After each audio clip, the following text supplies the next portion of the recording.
What is emotional intelligence? And do you have it? Let me ask you something. Have you ever met someone who just gets people? Someone who stays calm under pressure, handles conflict smoothly, and makes others feel heard and valued? Now here's the real question. Would you say you're that person? Today, we're talking about something that quietly shapes your relationships, your leadership, your confidence, and even your success. And that is emotional intelligence. Welcome to Mind Matters Expert. Emotional intelligence, or EI, is your ability to understand your own emotions, manage them effectively, and respond wisely to the emotions of others. It's not about being overly emotional, and it's definitely not about suppressing your feelings. It's about awareness, control, connection, and the best part? It's not something you're born with. It's something you build, habit by habit. So let's walk through 8 habits that reveal high emotional intelligence, and more importantly, how you can start practicing them immediately in real life. Habit 1. Listening to understand, not to reply. First, emotionally intelligent people truly listen. They don't just wait for their turn to speak. Let's be honest. Most people listen with the intention to reply. They're already preparing their response before the other person finishes. But emotionally intelligent individuals listen with the intention to understand. They don't interrupt. They don't mentally rehearse their comeback. They stay fully present. And that presence? It's powerful. Here's something simple you can try. The next time someone is speaking, put away distractions. Maintain eye contact. And when they finish, summarize what they said before responding. For example, "So what I'm hearing is..." That small shift instantly builds trust. Now think about this. How often do people actually feel heard by you? Habit 2. Practicing empathy instead of sympathy.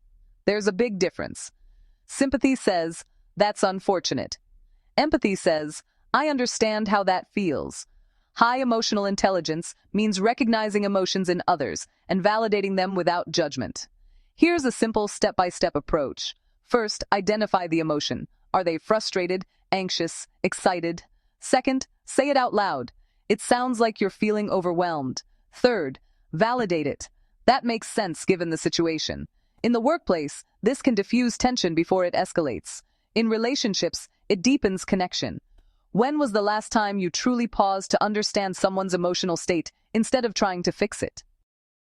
Habit 3. Adapting your communication style. Emotionally intelligent people don't communicate the same way with everyone. They observe first.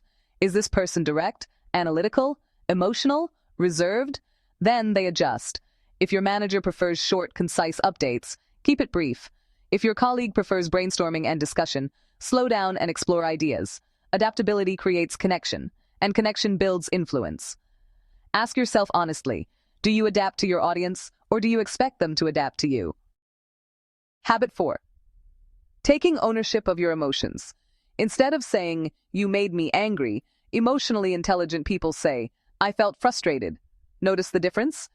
They recognize their emotional triggers and choose their response intentionally. Try this pause method. When you feel emotion rising, silently label it. This is frustration. Then ask yourself, what response will actually improve this situation?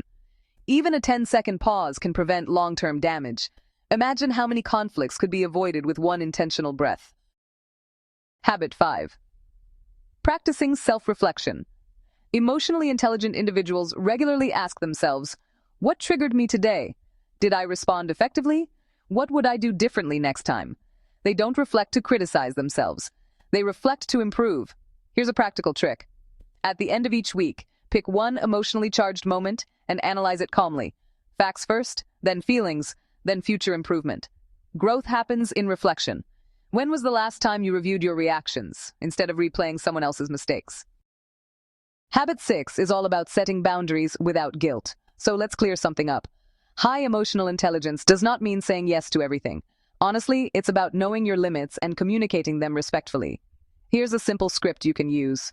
I'd love to help, but I don't have the capacity right now. I can revisit this next week. Clear boundaries prevent resentment and burnout. And here's the truth. People respect clarity more than silent frustration. So where in your life do you need to set a healthier boundary? Habit 7 is all about staying calm during conflict.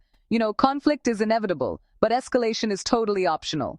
Emotionally intelligent people have this ability to separate emotions from facts. Instead of attacking the person, they focus on actually solving the problem. So, in a disagreement, try to acknowledge feelings, clarify the facts, and then ask, what outcome are we both trying to achieve?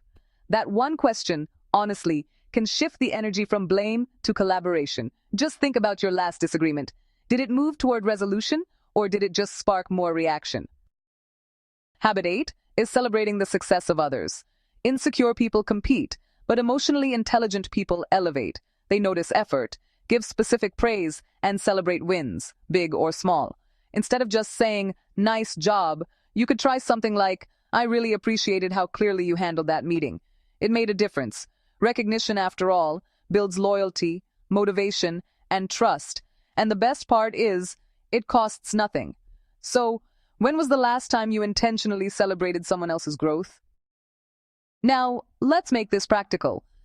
Out of these 8 habits, which one are you strongest at? Which one do you think needs the most improvement? And which one will you consciously practice this week? Here's a quick self-check for you. Do people feel comfortable opening up to you? Can you stay calm when criticized? Do you reflect on your emotional reactions? Are you able to say no without guilt? If you didn't answer yes to all of them, that's okay. Awareness is honestly the first step, and growth is the goal. Drop your answers in the comments. And tell me, what topic should we explore next? Leadership under pressure? Building unshakable confidence? Or maybe mastering difficult conversations? Thanks for watching Mind Matters Expert. If this video added value to your day, give it a like, share it with someone who could benefit, and subscribe for more practical mindset and growth content. Drop a comment. I'd love to hear how you're applying these tools in your life. See you next time. Stay focused, stay empowered.